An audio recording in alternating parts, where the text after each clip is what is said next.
Okay, welcome to Coffee with Kehoe, September 2025.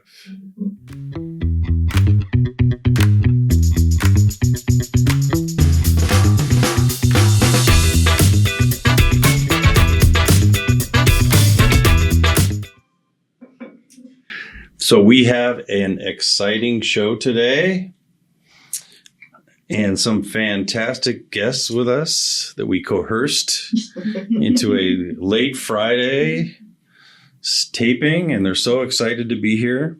But we are going to dive into digital experience today, and it is going to be a blast. It is going to be a blast because it's really the rave, right? It's all about digital experience, right? That's right. Well, it needs to be. Yeah. Absolutely.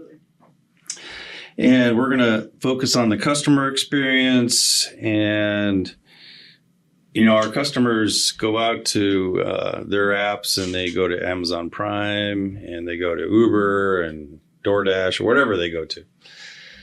And all the frictions on the back end, and they just have a really seamless experience. And that's what we're striving to do. And we'll hear more about that today. But there's such a divide now between what our personal experience, our digital personal experience, and what our residents get when they come to government, right? So we are with people that are going to close that divide today. So let's get started. I want to introduce to our famous co-host who has driven up viewership into the millions ever since she arrived. Go WaTech. Yes. So Amy, introduce Hello, yourself. community. I am Amy Pearson. I'm the Chief of Staff to the State CIO and WaTech Director and co-host of Coffee with Kehoe. Yes. And we're going to introduce our guests. So let's start with you, Wendy. And there's a series of things that I have I want you to do besides your name. Okay. We are on a podcast, so we're going to have fun today. Your back, a little bit about your background. Absolutely. What your current role and title is at WaTech. Perfect. Should be easy. I know that changes every day. How you feel like you're impacting the digital experience of our agency customers and our residents. And an example of a really bad digital experience website or anything that you've seen in your career that really has said, we don't want to do that. I wasn't prepared for that one. Okay. Well, you don't, this is a podcast. So I'm sure you can. Yeah. So go ahead. Okay, perfect. I'm Wendy Wickstrom. I am leading our new digital services division in WaTech. Yes. And I am the director of digital services for our division. I am, my background is I started with WaTech, formerly DIS, when I was just a wee baby. I'm going on 24 years with this organization, and all of that has been focused in digital products and digital delivery, So starting with WA.gov, I've been supporting that since the early 2000s. Our statewide website. State portal, that's right, WA.gov.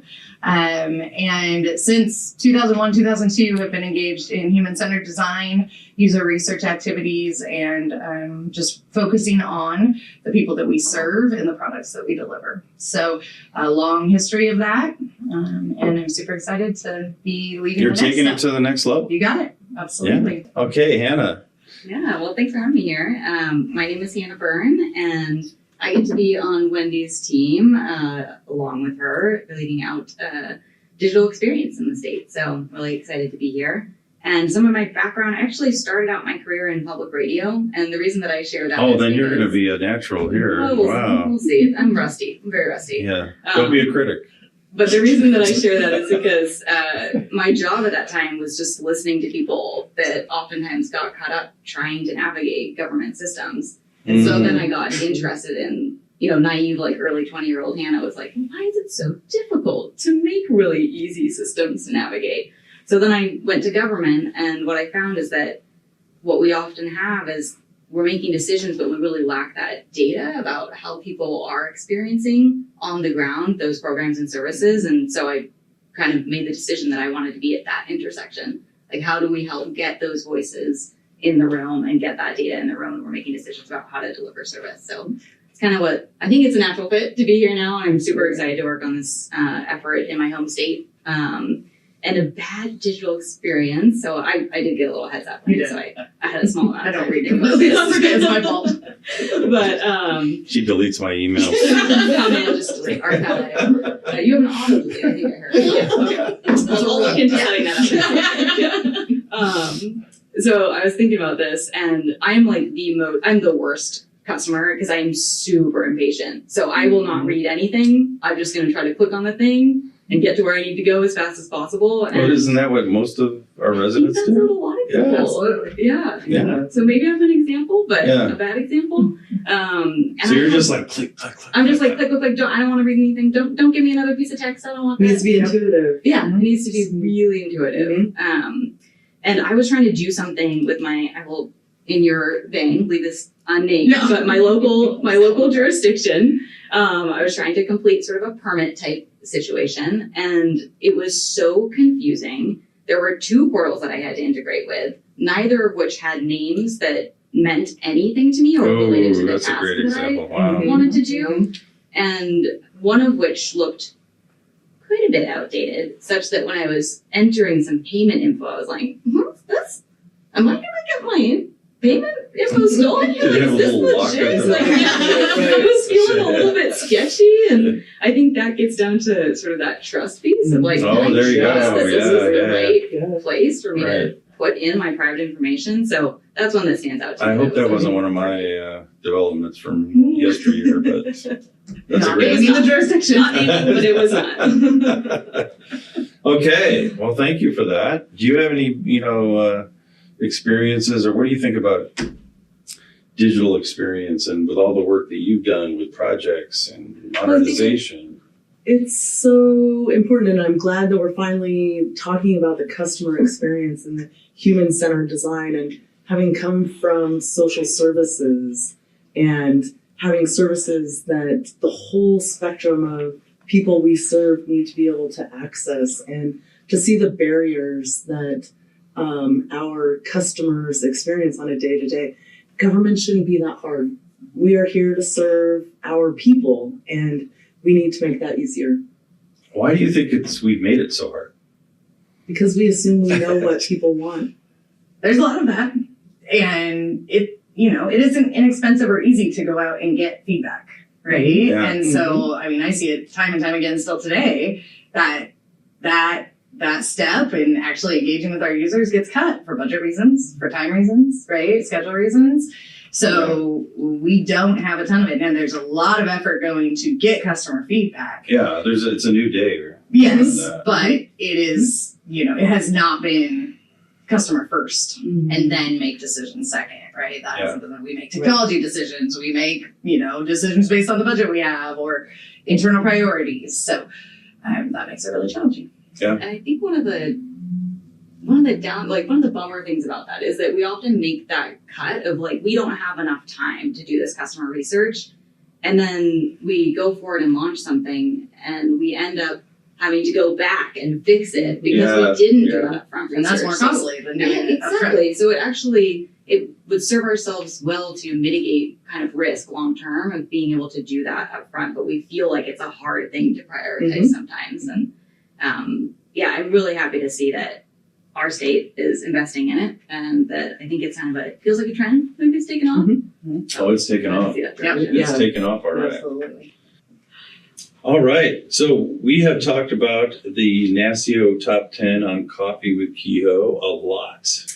And the reason that we've been talking about the NASCIO Top 10 is because it represents what's going on around the country and the priorities of all the CIOs in all the states.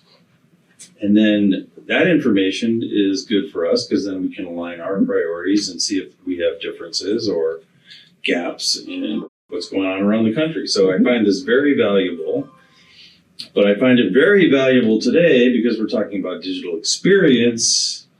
And let's look at the NASCIO Top 10 and where digital government and digital services is ranked. Now, last year it was tied for first. We'll say that. Okay. I don't know what happened. Tied with, do we remember? what it was talking Yeah, about here? cybersecurity, Okay. which is a perennial number one. Yeah, It's as it like- should be. Cybersecurity, Mhm. no, I guess everyone cares about that. Mhm.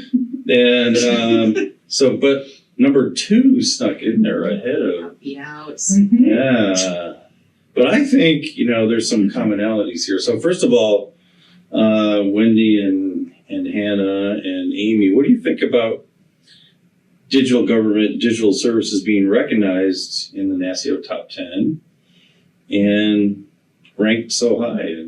Yeah. What's going on around the country? I mean, I think for me, it makes perfect sense that AI is up there as number 2. It's such a hot topic across. But isn't that all hype? Is it all hype? There's a lot of hype around it, yes. But I mean, even in our own, major project that we are leading, AI is a component that we are going to be utilizing, A right? component. It is a component, yes. Yes. So, but I mean, But not an entity unto itself.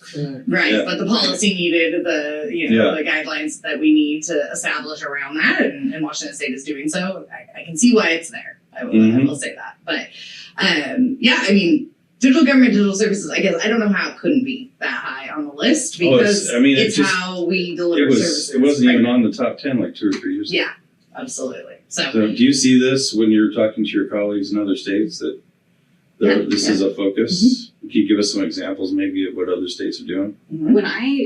so that's what makes me excited about this list is because I used to be in a role before coming here where I spent a lot of time with other states across the country who were working on customer experience. And for a long time, I think IT and central IT shops were seen as like, oh, they're just the folks focused on the backstage and kind of the back end infrastructure. Yeah. And to see a list like this where you have CIOs across the country who are saying, no, we need to start thinking about the customer. Sometimes that's our internal customer that we serve agencies, but also our end customer of the people of our state that we serve. That is such a huge change and it feels significant to me. And so to see it up here and sort of elevated of like, well, government cares about the experience that people have. Yes, we are a monopoly in many cases and there might not be choices all the time about whether you get to work with government or go somewhere else to get your DMV license. But we now care whether that's a good experience and we're actually committing to trying to make it a better experience. This gives me a lot of hope. I like seeing it here. I think a lot of the components on this list actually really relate to the overall experience, things like accessibility. Yeah, so talk a little bit about that since we know that digital government, digital services involves a lot of different components. What do you see here in terms of the other top 10 priorities working with digital government, digital services to make that experience even better? yeah, I mean, I think you're going to talk about accessibility. That's obviously huge, right? I mean, First time it's made the top 10? okay, Yes. Amazing. That is Yes. awesome. I didn't know. And obviously a national priority, as you see it here, probably should be higher than 10 because we are all driving to deliver accessible products top to bottom in government by next year. So that's vitally important. But if you're delivering a digital service that isn't fully accessible, inclusive, and equitable to your customers, then you're not delivering a service. Because right? our customers are hand in hand. everybody. Absolutely. Absolutely. Yeah. And that's what makes government different than, Costco. Right. It's like we serve everybody and we have to serve everybody and prioritize everybody's experience, not just our highest value customers. Yeah. I think you could also make a case for digital government, digital services as the tagline to the top 10 priorities, and that all those other components or tools like AI are components or, like I said, tools to helping us focus on that customer experience. 100%. All those things should be considered as we design and implement solutions. Absolutely. It's especially number 4, data management and analytics, right? I mean, number 1, we need the data. That should be, the I think data analytics, should be right. number 1. Exactly. It drives Mr. everything, Data. right? Yeah, because, that's right. NASCIO's Mr. Data. Yes. That's right, okay. Without data, you got nothing, right? Exactly. Yeah. Absolutely. I mean, that's what drives every decision we should be making is the data, right? But also along with that, I assume protecting the data is also rolled in there, which has to be a It's kind top of where priority. cybersecurity, risk management. Exactly. Yeah. Absolutely. They all tie into one. So tell me about identity and access management and how that aligns with digital government, digital services. Or does it? Well, absolutely. I mean, that is your online identity with government, right? We have a humongous project to replace our identity and access management system going on right now. And it, again, ties to the protection of your data, to making sure that you are the person who is accessing the services that you belong to, and making sure that you have a single, hopefully, representation across government. All right, so to finish up the NASCIO Top 10, we had a copy of Kehoe on modernization, but We did. kind of piece all this together around modernization, including the digital government, digital services for us. Well, I think what states are experiencing at this point is an acknowledgement. I think we've known for a number of years, but we have aging infrastructure and solutions, and we need to take a look at modernizing. And that's not replacing old systems for like systems. It is actually modernizing both the business processes that we use as well as the technology to serve our customers. And I think it's a perfect opportunity to start taking a look at the customer that we serve and starting to design and configure solutions that meet our customers' needs and aren't just replacing a legacy system for a similar legacy system. Give everyone, all the millions of viewers here, a practical example of how we're using AI in the digital government, digital experience space. Sure, absolutely. Because we hear a lot about AI, but let's make it real for people. Yeah, How do we do it? How do we use it? So we are looking at ways. We're currently experimenting with AI. I think like a lot of people are across the state, though there are some AI implementations in related to specifically chatbot. Customer support chatbots, helping to route customer support, people to the correct location to actually get phone support or, email support. So we do have some implementations within the state. Within our products, we are looking at a chatbot that is hopefully going to automate some of our processes for like password resets in our identity and access management system. Oh, nice. Really trying to use AI where we can to reduce support calls. And get customer support to the users in a much more streamlined fashion. But then also looking at it to leverage and help us to personalize our users' experience when they're interacting with our products. So very safely, right? We are being very cautious and always with user consent, customer consent before we even deliver an AI tool. But we want to be able to leverage the power of AI because it is extremely powerful to use our analytical data to present, potentially services that a customer may not realize exist to them based on, what we know about them, what they've shared about themselves with us. Mm-hmm. So really trying to drive a more personalized experience utilizing AI. All right, great. Okay, now let's talk about our dynamic and awesome Washington IT strategic plan.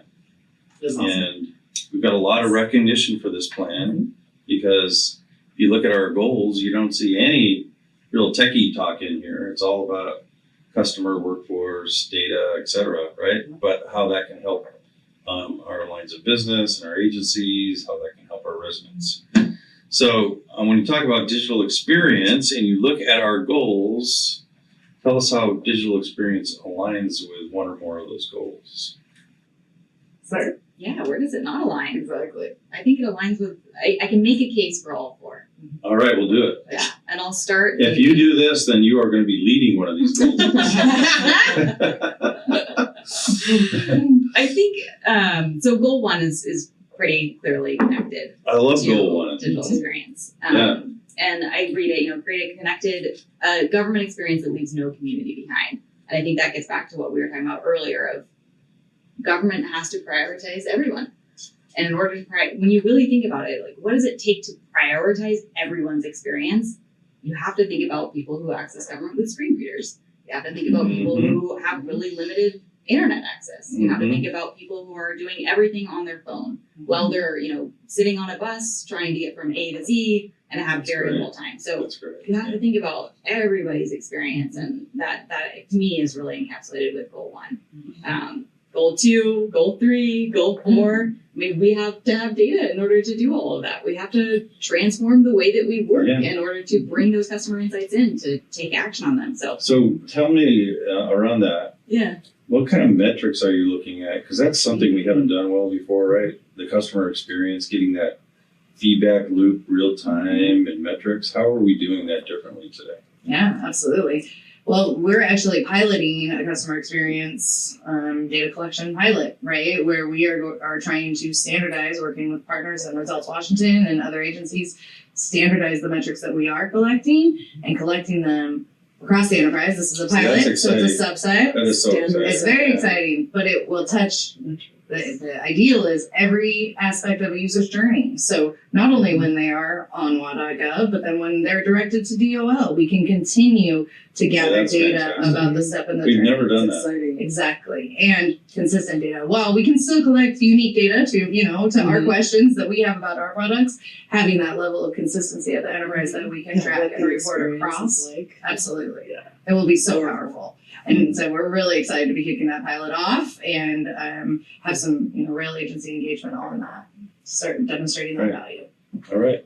And then goal 3 and goal 4. Mm-hmm. Goal 3, relentlessly pursue relevant technology. Right? So what kind of and we're going to talk about the resident portal, but what kind of innovative things stands out when you talk about what you're doing in Washington versus other states? What are we doing maybe a little differently? Yeah. A little better? First of all, I love that word relentlessly. I just think that's the best word on the strategic plan. We It's will great. not give up. That's right. Exactly. That's the energy you need. Absolutely. Yeah, I love that. I think this is just great language. So, I mean, I think we are looking for where we can use technology to enable us and enable a better user experience. So a really good example, we had a great data workshop recently talking about our enterprise data platform and our portal and our identity and access management system and how we can protect the data that we're going to be collecting because it's going to be massive, right? Mhm. And we're coming up with some really, really maybe never has been done exciting ideas about how we can encrypt data and, segregate it from each other, data about me, right? So that it could never be tied together unless we were like this massive supercomputer, right? Like some really, really creative and achievable ways to just thinking outside of the box. The technology we have, the expertise that we have, and utilizing it in different ways. So it's very exciting. That is. And it also combines goal 2 in Exactly. It's all about the data. our enterprise data platform isn't just siloed, it's now integrated with some of our other big projects, which is exciting for me because we can't afford standalone solutions anymore. Everything's integrated. Absolutely. Everything's integrated. And the data has to be shared, but it has to be shared in a safe way. But one of our big barriers is our inability to share data across the enterprise, right? And so finding ways that we can enable that, but still protect the data. Because we know that's one of the areas that our customers are telling us we need to do a better job. Yes. How many different ways do they enter the same amount Absolutely. of data Mhm. into our agencies? And Absolutely. that's a frustration that We are going to be the Amazon Prime of Washington. We are. There's a government entity that a state in Australia, New South Wales, that I've admired for a long time, and they have these customer promises, customer commitments that they pledge to their customers, and they actually measure them too live. So they collect data on them and they publish how well are we That's doing. great. That's great. One of them is don't ask me twice. So if you already know this information about me, don't make me tell you again. Mhm. Leverage the data, use the data, share the data. Don't ask me Yes, twice. Don't I make love me that. repeat myself. And I always thought that sums it up so well because we want to respect Yes. people's time. Right. And then, of course, the workforce, the best goal of all, which has a cultural component Absolutely.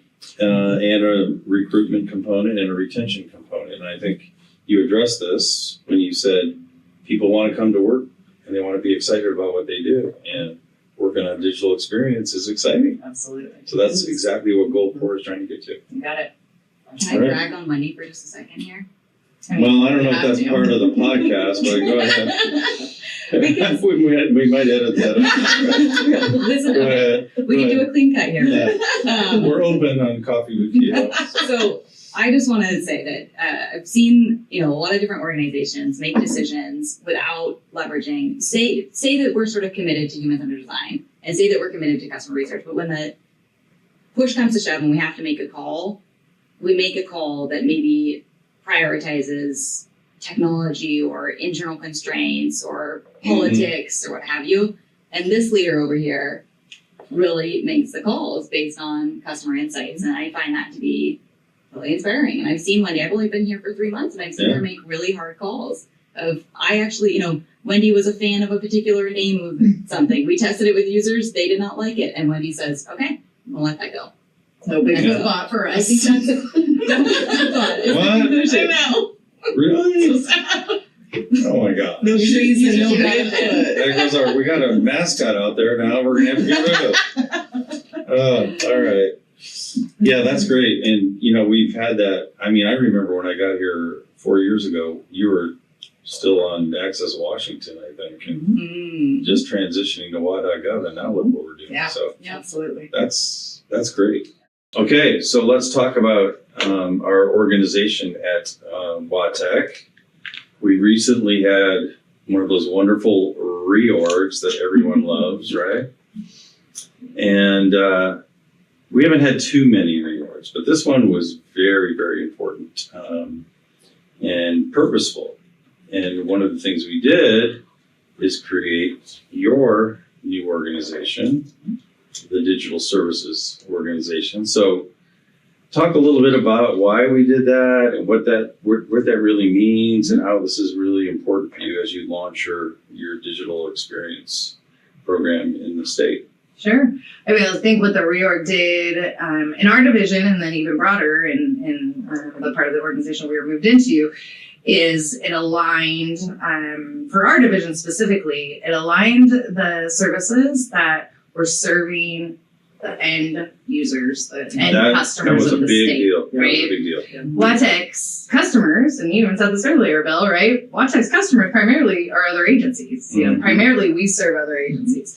But we have this pocket of services that don't. They touch the end users of the state, the customers, the businesses, the residents, right? Those who are engaging with government services.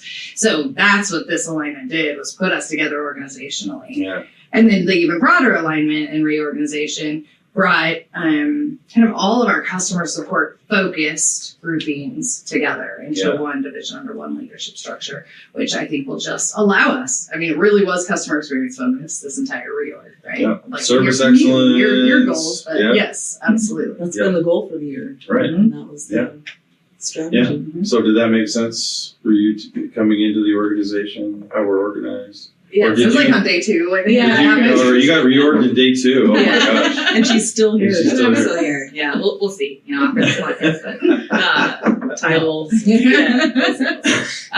thing that stood out to me, and obviously I didn't have a whole lot of context of the prior org, but I think there's been this sort of shift in thinking of customer support and folks who are on the front line as being just this like operational function, sort of cost center that we pay into, when actually those are where the insights are in many ways to be able to improve customer experience. And so thinking of it more as how do we align this with our strategic arm of the organization so that we're understanding, why are people calling? Are they getting stuck somewhere on our digital properties? Well, why are they getting stuck? What are the drivers? What can we do to improve that? So there are so many insights that are in those customer support functions that I think aligning that with strategy is to me what stands out. Of really saying, no, we're going to pay attention to this and we're going to put this into a muscle of building that muscle of improving customer experience by acting on those insights that we're getting on.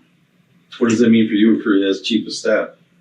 Well, I would start with personally, I choose public service because I want to serve our residents or our customers in Washington. And this focus on the customer really resonates with me, regardless of whether we work for a technology organization or healthcare authority or Department of Corrections. Like, no matter what you do, your domain, you can rally behind this idea of we are here to serve our people and we need to do it better. And we're going to be measuring our success, where we need to improve. Aligning, creating new programs or stopping programs that the data shows doesn't provide the benefit that we thought. So. Yep. Well, let's talk about the DEX program. Sure. And the projects within that. You bet. So yes, so our digital experience program, as you said, huge, exciting projects. Really, the main focus of that is to what we were just speaking about a few minutes ago, to retire Secure Access Washington and to replace that with a digital experience platform and portal that provides a much more secure, comprehensive, robust, and personalized experience. Mm-hmm. So that has a couple of components, right? We are updating our identity system with a new and modern identity and access management system. And then we are doing human-centered design, human-centered design focused product on what the portal experience, when I am authenticated with the state, what that experience can be. And our director had a vision of being as good as Amazon Prime. Connected government. Yep. Connected government. Without the billions of dollars that Amazon has, we are still going to deliver that. And it is so exciting because there are, the vision is that I will come to the portal, to WaTech.gov, as a user, and I will have, again, the control of my data in my hands. I will have the ability to input my data once and send it to all of the services that need it. I will have the transparency to see what data across the state exists about me and the personalized experience that will tell me what services I could interact with or am interacting with, again, across the enterprise, not agency by agency. It is so exciting. And the journey's been amazing. From, just kind of conceptually, I remember workshops we had on what could this be? And we had a hard time kind of separating it from the WA.gov website. How is this different? And just to see how it's evolved and the support we're getting is amazing. So it's very exciting, very exciting. And it is exciting, and it's not just exciting here in WaTech. It is, we're going out and doing a roadshow with other agencies, and agencies are excited. It's, it's a little scary. Like, what does this mean? Are you trying to take over, all of the digital properties? Absolutely not. We are not. We are trying to use this as a way to get more people to your services, the vital services that agencies are providing, right? I mean, we are just trying to increase that access and visibility. But we're getting it too. Like, we'll just be in meetings with other people who live in Washington State and say things like, you're going to have this personalized experience on the portal. I had a reaction, a man that I was meeting with, I went, like that. And I was like, well, what was that about? And he was like, oh, I'm so sorry. I was thinking, finally Washington's going to provide that to me. Yeah. Well, it's been great to talk about digital experience. Thank you. One last question for our millions of viewers out there in some states or counties or cities that are thinking about starting a digital experience program. What advice would you give them on how to get started and how important this is? Ooh, that's a good question that I was unprepared for. So, I mean, I think, to what we were just speaking of not too long ago, just start. Like, know what your focus is. Your focus is the customer experience. Like, that's all you need to know. And start small. Start iteratively. Start with a vision and use customer data to form that further, right? Like, there's so much that we want to do in this division and our programs and the products that we're developing. But that's a long haul, right? We have to iteratively show value and build, the importance and the customer experience in order to keep growing to the ultimate. Yeah, great advice. I'll piggyback on that and say, get those wins, but don't forget to tell the story of what you did. Tell how you got customer feedback, got customer research insights, and then what you did with that. And I think that's important, not just in, how we work with agencies. It's incredibly important of us getting feedback from agencies and then showing how we've actually taken that feedback into consideration and acting on it. It's also really important when we think about customer experience feedback. Let's not ask our residents to give us their time and their expertise to give us feedback about our services without showing them that we're actually going to on our side, invest the time to act on it. So I think telling the stories of what we're doing is such an important piece. Absolutely. All right, we'll close this out with the last word. I think my advice to states would be you have to think about, when we say thinking about the customer, I think agencies will say, we think about our customer all the time. They're our focus. And what the resident portal or the customer experience that we are talking about is asking agencies to set aside your agency ad and think about your customer as they come in to connect with government. And that culture shift will force us to think differently about how our agencies support that customer experience and their journey through our services rather than agency first. Oh, excellent. Love that. Well, thank you. Thank you for having We'll us. have you back. Great. We'll have you back. Awesome. You can We've report got on all the progress, right? 3 show series. Give us a with demo. Absolutely. We All love right. it. Well, thank you all. This wraps up Coffee with Kehoe for September of 2025. And we'll be back next month. Thank you.